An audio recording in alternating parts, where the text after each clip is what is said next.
y a Juan Carlos por la invitación a dar esta charla. Es una charla que voy a tratar de hacerla lo más amena posible, digamos. ¿Ya? Bueno, primero decir que este es un trabajo que he estado realizando con Felipe de la Universidad Federal de Pernambuco. Marco, disculpa. ¿Sí? ¿Tú podrías agrandar tu pantalla, ponerla en modo presentación? Claro. A ver, aquí. Modo pantalla completa. ¿Ahí te gusta más? Sí, para que todo el ¿Sí? mundo la aprecie mejor. A ver. ¿Sí? ¿Se ve mejor? ¿Sí? Quedó igual, yo lo veo Quedó igual. igual, no se ve, La no quedó puse como... en el tamaño completo, digamos. Está ocupando toda la pantalla de mi computador. Pero se alcanza a ver, no es problema tanto. Sí, no, bueno, puedes volver al estado anterior nomás, Marco, porque no, aquí por lo menos no pasó eso. O avanza una y devuelve todo. A ver, ahí, ¿se ve mejor? Ahí. No, quedó igual nomás, Marco. Entonces no sé qué pasa, porque yo, como te digo, la tengo en la pantalla, digamos. Bueno, sigamos entonces. Entonces tengo aquí, este es un trabajo en conjunto con Felipe Verbete Cruz, de la Universidad Federal de Pernambuco, en conjunto con el profesor Enrique Fernández Cara, del IMUS, de la Universidad de Sevilla, y hemos sido financiados parcialmente por un MANSUB, un CAP Sprint, un producto de la UTA, y un CONICYT PCI, ¿ya? Marco, disculpa que te ¿Sí? interrumpa. Es que no sé si les pasa a los demás que no está avanzando tu slide. O sea, por lo menos a mí no me pasa. O sea, no veo que avance. ¿Avanza, Eduardo? No está avanzando. Tal vez Sí. pusiste pause cuando te pedí ¿No? que ampliara la pantalla. Mira, ándate al menú de Zoom. Tal vez hay uno. Voy a volver de nuevo y voy a ingresar nuevamente. A ver. Ahí, ¿cómo está? ¿No? Ahí sí. Ahí. ¿Sí? Ahí está ¿Se ve? perfecto. Sí, Ya. ahí sí. Ahí se ve la pantalla completa. Gracias, Marco. Disculpa. Bueno, básicamente las ecuaciones de Navier-Stokes, ¿no es cierto?, son bastante conocidas. Son ecuaciones que modelan los fluidos viscosos incompresibles. Y el problema que queremos abordar ahora es el siguiente. Mira.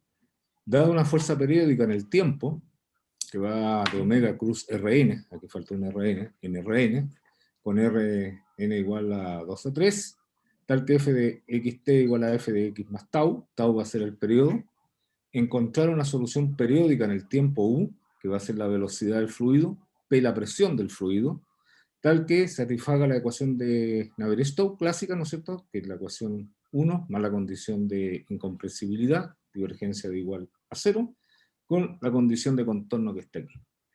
Es interesante observar que el problema de valores iniciales de la ecuación de Navier-Stokes, ¿no es cierto?, comienza con los trabajos de Jean Leray en la década del 30, por allí, y posteriormente, ¿no es cierto?, el segundo avance importante fue el trabajo de Hopf, de la década del 40, y posteriormente los resultados más importantes vienen a ser de Olga Ladisenkaya, de la década del 50 y 60.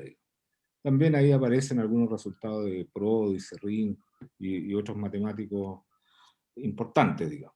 Pero el problema de valores inicial en general, el caso 2D, digamos, en dimensión 2 está bien resuelto, hay existencia, unicidad de soluciones globales en el tiempo. Y en el caso 3D no sabemos, ¿no es cierto?, la unicidad de la solución débil.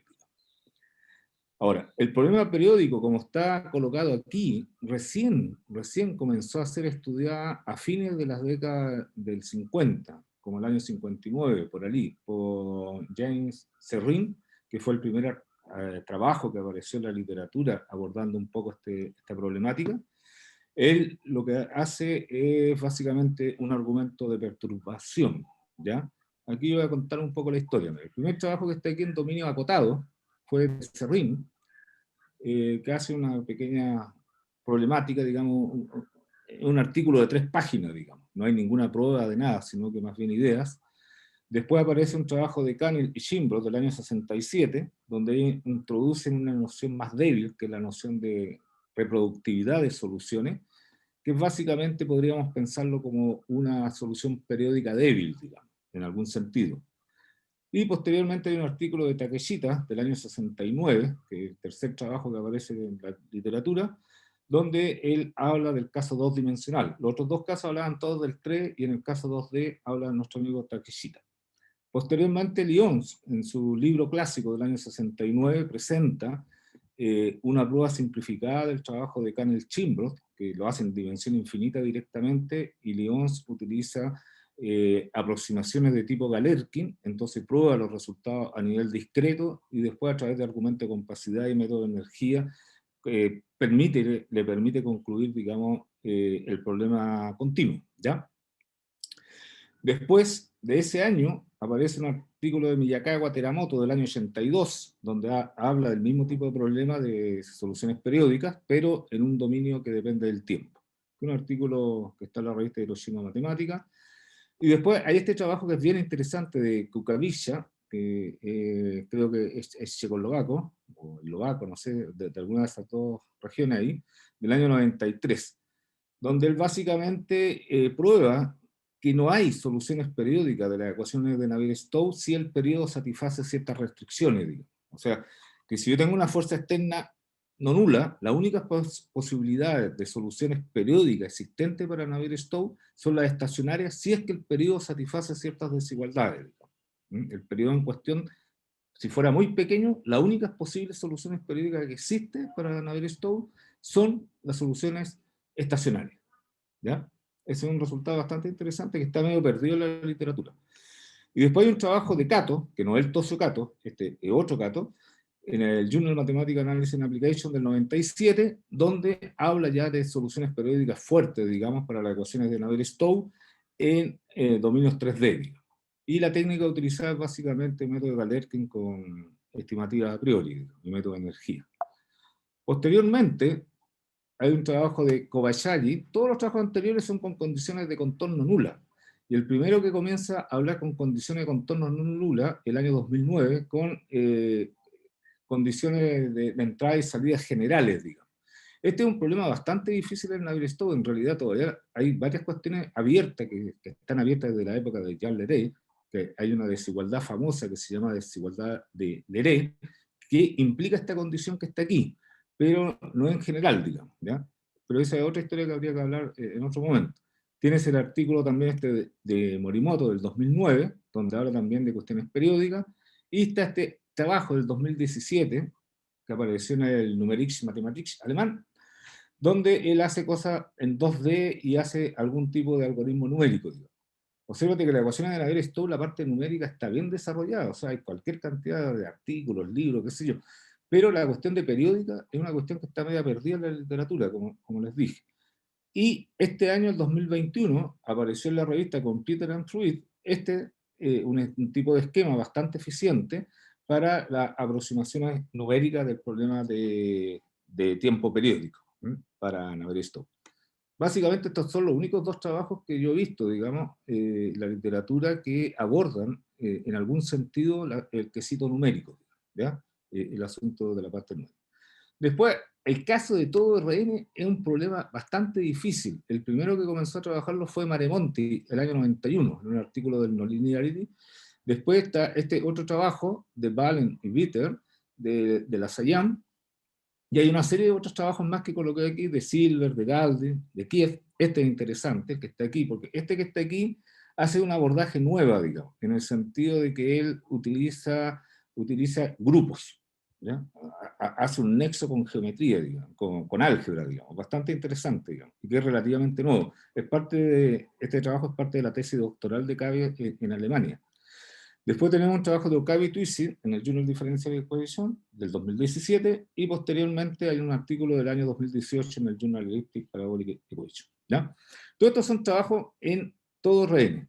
Este es un problema más complejo, digamos, porque los trabajos en dominio acotado utilizan de alguna manera, digamos, desigualdades de tipo Poincaré, qué sé yo, para ir permaneciendo en las mismas bolas. En cambio aquí ya eso no es posible, digamos.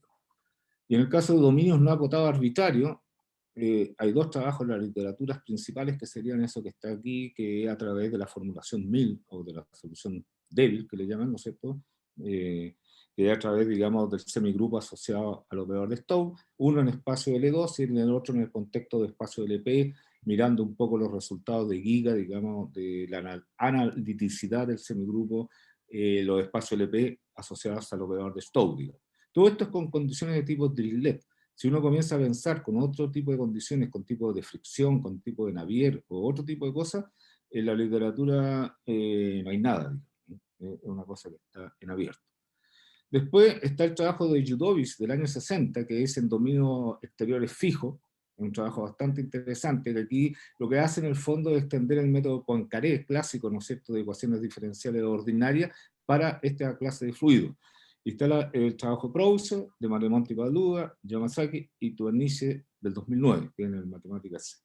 Todo esto es en dominio fijo. Hay otros que han colocado un móvil, ¿no es cierto?, un objeto moviéndose dentro del fluido, y eso también ha sido abordado por algunos.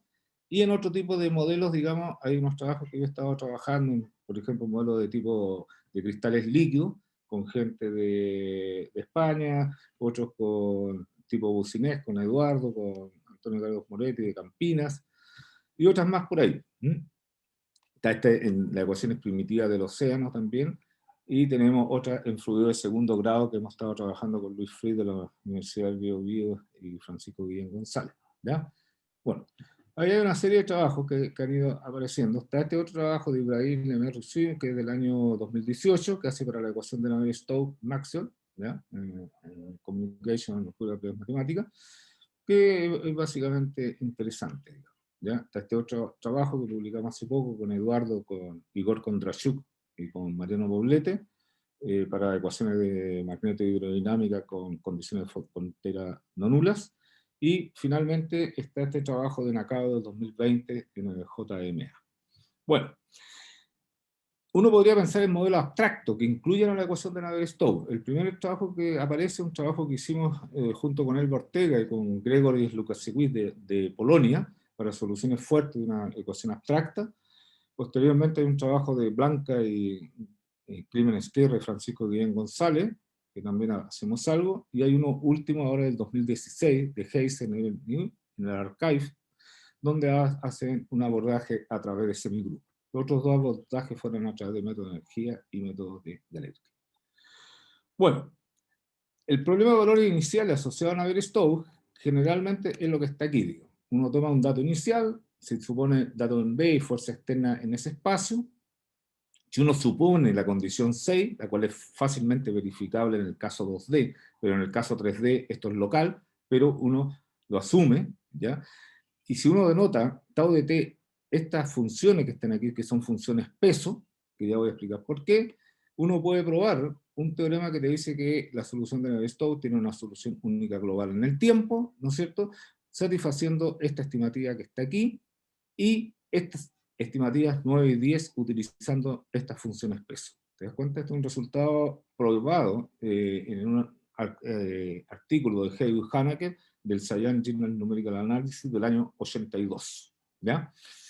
Y básicamente la prueba también es a través del método de Gallatin, el método de energía y estimativa a priori. Obsérvate que siempre uno tiene con cuidado en t igual a 0, porque en realidad la ecuación de Navier-Stokes, si tú tomas un dato inicial en H3, tú podrías esperar que la solución estuviera definida hasta H3 desde el tiempo t igual a 0.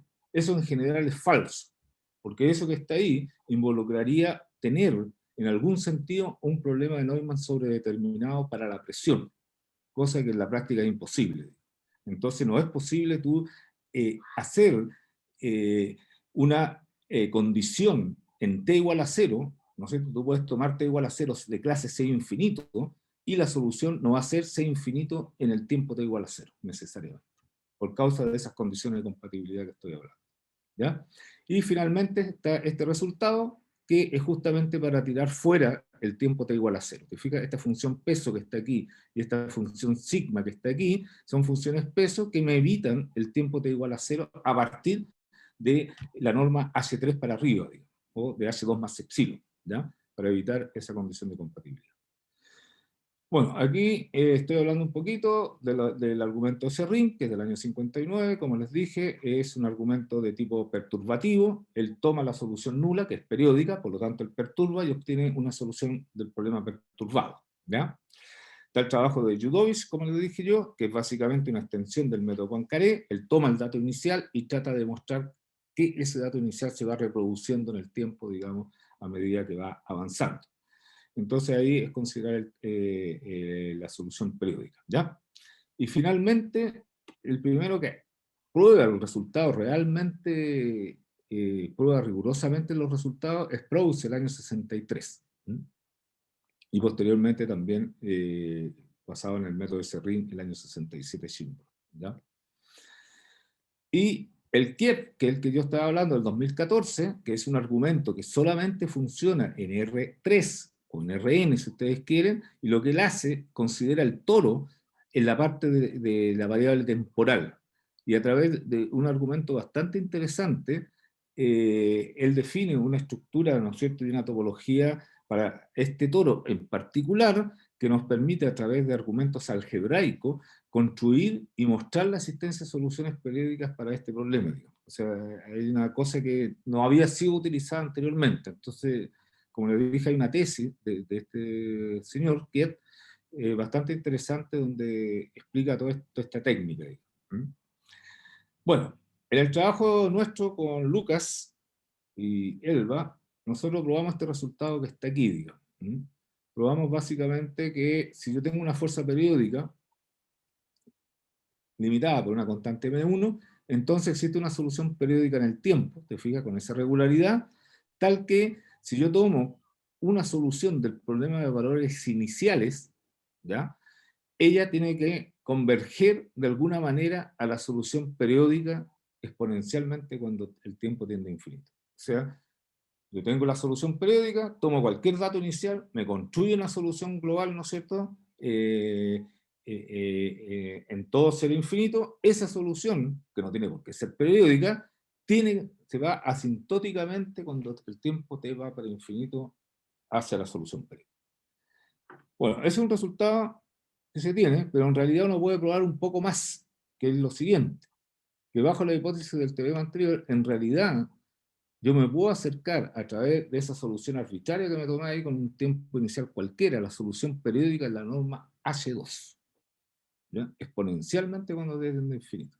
O sea, no solamente, fíjate tú que aquí anteriormente teníamos en norma L2 aquí, ¿ya? Y aquí pasamos a la norma H2. O sea, en realidad es más fuerte el resultado de lo que se había probado en la época.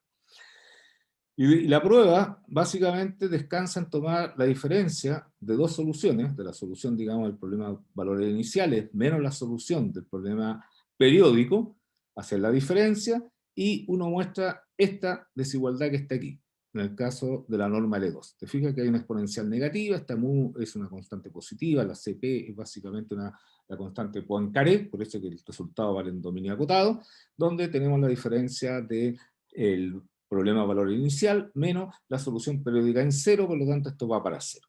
Y además uno prueba, en este caso, no sé, un primer lema, que hay una cierta estimativa también del mismo tipo, pero obsérvate que aquí aparece un t, pero como tengo una exponencial no hay problema, digamos. Esto también va para cero del orden exponencial, ¿ya? Con eso en mente, uno haciendo un argumento tipo bootstrap, de manera ingeniosa, uno consigue mostrar posteriormente que, de hecho, en la norma H1 también tienes aquí la convergencia exponencial, ¿no es cierto?, si el dato inicial está en H1, y aquí también de un polinomio de grado 1 con una exponencial que también va para 0.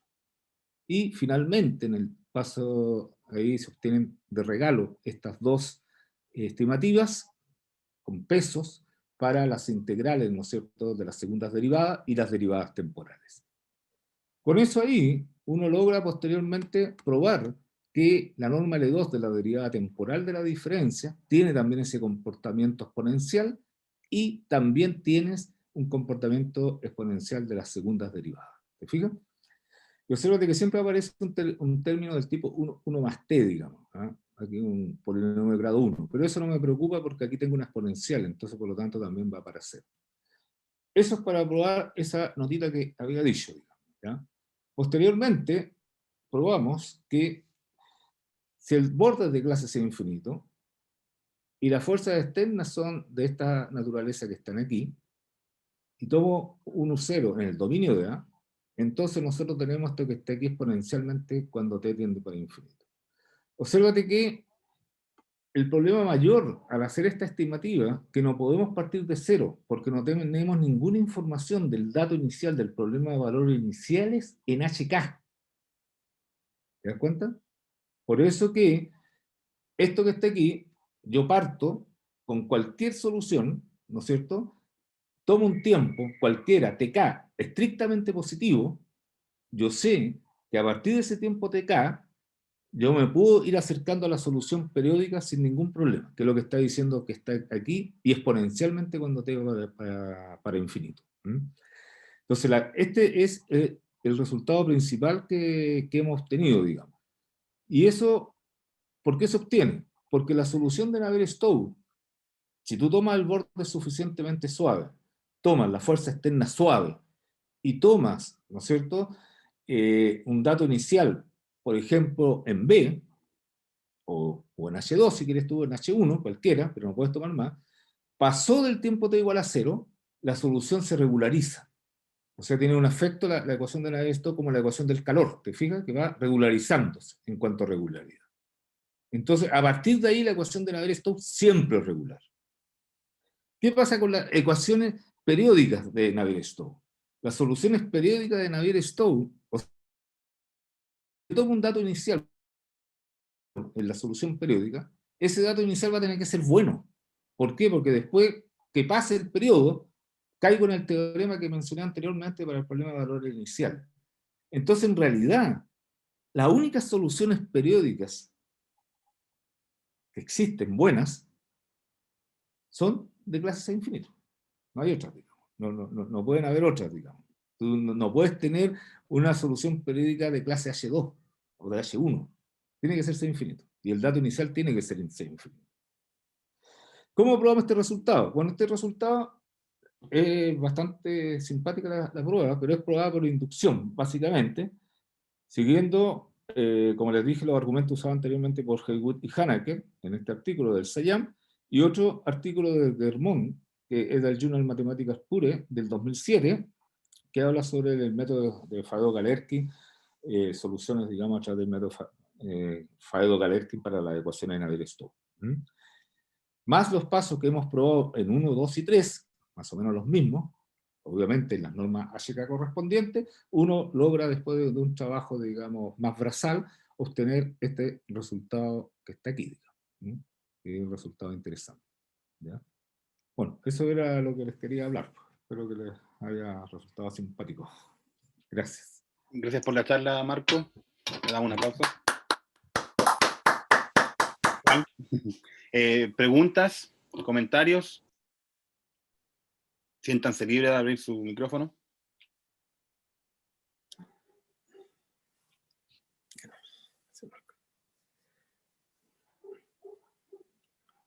No hay gente, parece. Parece que no hay preguntas. No, parece que no hay preguntas. Bueno, entonces agradecemos nuevamente a Marco. Gracias por la... Gracias a ustedes. Gracias. Gracias. Sí.